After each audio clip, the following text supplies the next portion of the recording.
você pensa em equipamentos médicos, o que vem à sua cabeça? Eu penso logo nesse daqui, olha, um estetoscópio. É o símbolo da medicina, não é não? Serve para ouvir ou auscultar justamente o coração, a respiração. Mas será que com tanta tecnologia nessa área, o estetoscópio pode ficar obsoleto? Quem garante que qualquer um de nós não terá no futuro, olha só, um estetoscópio aqui, ó, ao alcance da mão? Quem sabe até novas tecnologias para fazer um diagnóstico em casa. No Expedição Digital de hoje, Renato Cunha foi explorar tecnologias digitais na área de saúde que prometem revolucionar a medicina. Ele vai mostrar aparelhos que fazem diagnósticos mais rápidos e também como a inteligência artificial pode fazer toda a diferença entre a vida e a morte.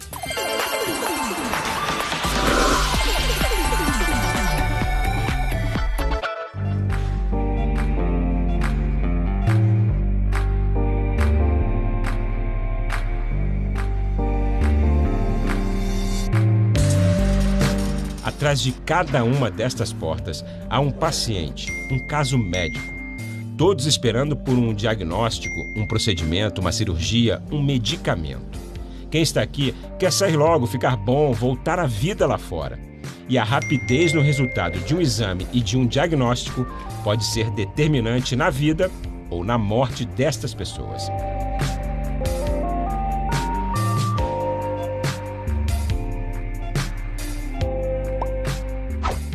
Quando se fala em saúde, a gente logo pensa em quê? Hospitais, médicos, remédios. Tem muita gente que não vive sem um remédio. Mas a busca por uma medicina mais eficaz, com resultados rápidos e precisos, vai muito além disso. São pesquisas, estudos, descobertas e um aliado muito importante: tecnologia. Nesta startup em Curitiba, profissionais de mundos totalmente opostos trabalham juntos. Médicos e engenheiros se uniram na busca por uma medicina mais avançada.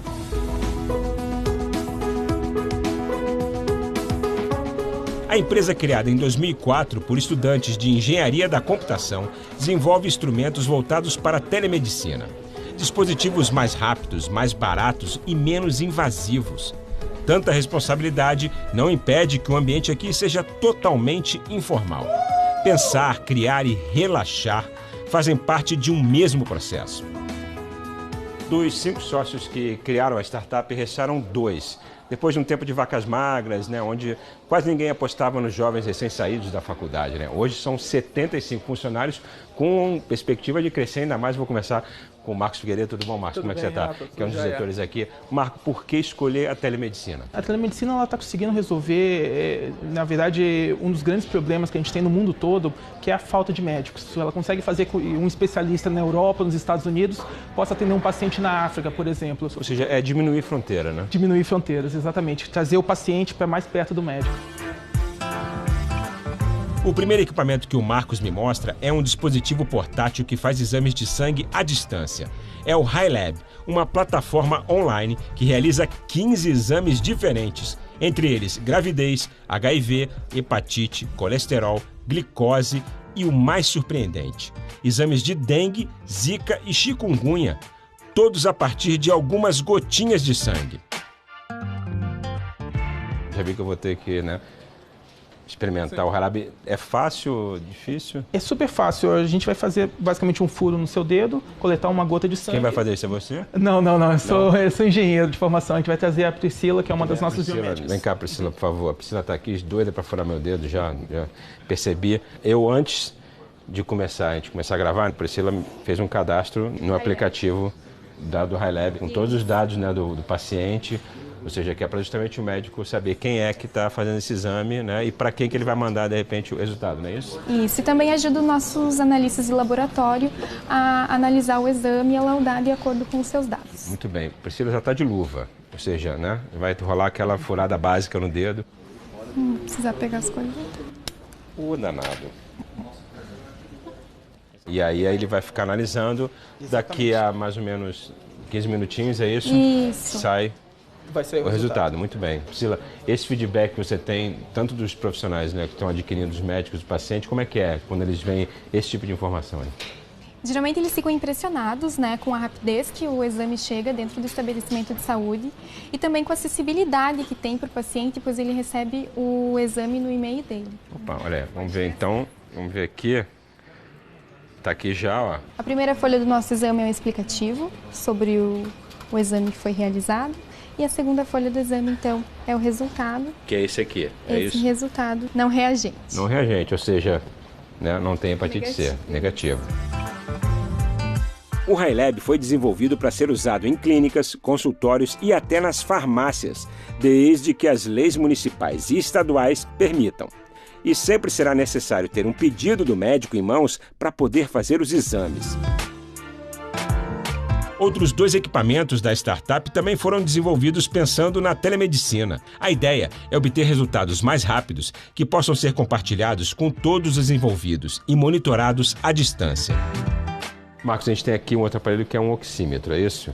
Qual é a diferença dele para os normais que a gente tem nos hospitais? O Mili ele foi desenhado para ser um equipamento muito versátil. Então ele funciona tanto na beira do leito, né, dentro de um hospital, quanto você pode tirar ele vira um equipamento de mão e você pode usar numa ambulância ou pode levar ele para casa do paciente. Ele trabalha com Wi-Fi, Bluetooth, como é que é? Isso, ele tem Wi-Fi, Bluetooth e ele tem uma câmera integrada também. Então até por isso que a gente fala que o Mili é um equipamento humanizado. Vou experimentar, lógico, né? Então vamos medir? Sim, é muito fácil para medir. Os oxímetros são usados para medir principalmente a quantidade de oxigênio no nosso sangue, um dado que ajuda os médicos a detectarem uma série de doenças. Em 98% é um número que varia de 0 a 100, é a quantidade de oxigênio no seu sangue livre. Então, quanto maior, melhor. Né? Então, 98 está ótimo. A frequência cardíaca aqui é basicamente quantos batimentos o seu coração está fazendo por minuto. Então, não tem um número exato. Isso ali, 90, 89. É o normal, né? Este oxímetro não é vendido para pessoas físicas, e sim para hospitais e clínicas, principalmente para aquelas que cuidam de pacientes que não podem sair de casa. As soluções digitais criadas por essa startup de Curitiba já receberam prêmios aqui no Brasil e lá fora. O dispositivo mais recente faz o teste do coraçãozinho em recém-nascidos. De forma não invasiva, este oxímetro mede a oxigenação do sangue e os batimentos cardíacos do bebê, identificando se ele tem alguma doença grave no coração. Bom, o oxímetro, o Mili Coraçãozinho e o HiLab, o que eles representam, né, nesses avanços para a medicina, para as maternidades, hospitais e o público em geral, né? Eles representam uma nova forma de acesso à saúde, um acesso maior, né?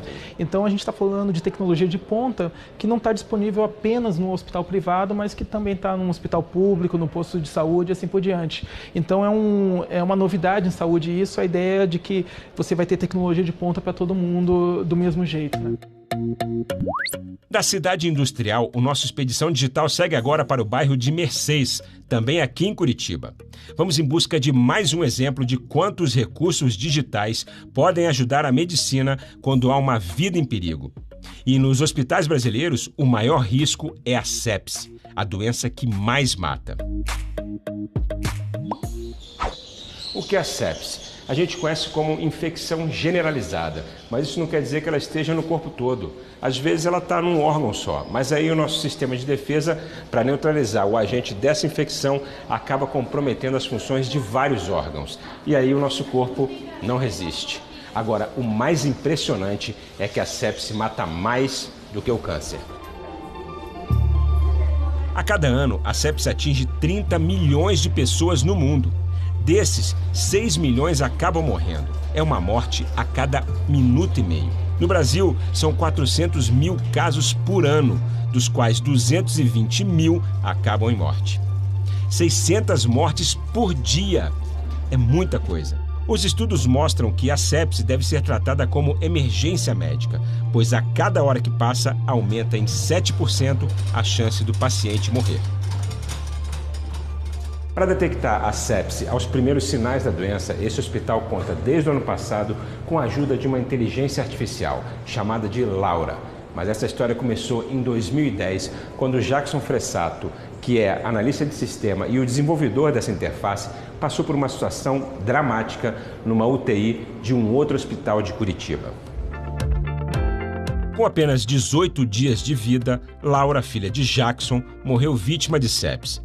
Inconformado, o analista de sistemas se tornou voluntário em vários hospitais, tentando entender as razões pelas quais a sepse é tão difícil de ser combatida. Jackson, então, vendeu tudo que tinha. Casa, carro e em 4 anos desenvolveu o robô que se chama Laura, em homenagem à filha. Ô Jackson, como é que funciona o robô Laura ou o robô da Laura, como você estava falando agora?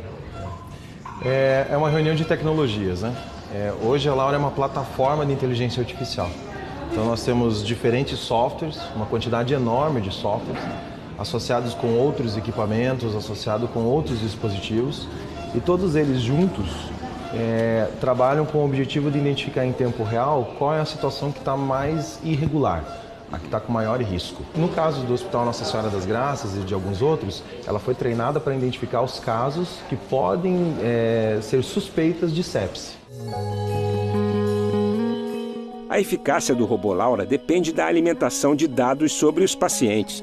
Por isso, toda a equipe do hospital precisa se envolver. Sintomas, medicamentos, sinais vitais, quando o paciente vai e volta de procedimentos ou cirurgias. Tudo deve ser informado ao Laura, ou a Laura, como carinhosamente o robô é chamado por aqui. A gente está aqui agora no posto de enfermagem, aqui do meu lado estão os enfermeiros, o Rubens e a Fernanda, né, que vão explicar um pouco como funciona esse processo de saída depois que a Laura dá algum aviso. Aqui no caso a gente já tem uma situação, né, Rubens? O que acontece aí? É uma situação real, aqui eu identifico o leito, a Laura identifica o leito que está acontecendo alguma alteração. Nesse caso aqui é um dado vital e um dado laboratorial que está alterado, e a gente consegue entrar no dashboard e visualizar qual o dado que está, teoricamente, ali inconsistente, que não está apresentando a melhora clínica do paciente. E aí, Fernanda, depois que vocês recebem aqui esse alerta, como é que é o processo? O que acontece? A partir do momento que a gente recebe um alerta da Laura, o nosso processo é se direcionar ao leito do paciente, porque se a Laura detectou que tem algo alterado, a nossa conduta é realmente na beira do leito do paciente, porque ela foi treinada para o que a gente considera normal. Então, a partir do momento que ela alertou, alguma coisa normal está acontecendo. Então, as nossas equipes são treinadas para se direcionarem ao leito e realmente avaliar esse paciente. Além de detectar quem está em risco, o Laura garante um atendimento bem mais rápido ao paciente. Para um grande hospital como este, é sem dúvida uma evolução. Quando um exame sai do laboratório, ele já sai automatizado dentro do sistema e a Laura já identifica. Então, ele não precisa da pessoa ir lá no prontuário do paciente, olhar, que a Laura já sinaliza antes. Então, esse ganho de tempo que é o que faz a diferença na hora de salvar uma vida. Depois que adotou o robô Laura, as estatísticas do Hospital Nossa Senhora das Graças mudaram consideravelmente. A percepção da equipe com relação à sepse aumentou em 17%. Os índices de sepse no hospital diminuíram 13% e as mortes por causa de sepse caíram 7%.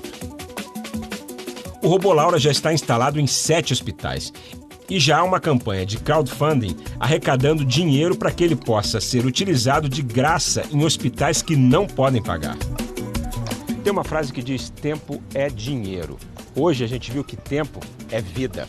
Aliás, a tecnologia de ponta, a medicina, traz avanços para o nosso sistema de saúde e muitos benefícios para nós. E o mais importante, ajuda a salvar vidas. O nosso Expedição Digital fica por aqui, a gente volta na semana que vem. Seja consciente. Tchau.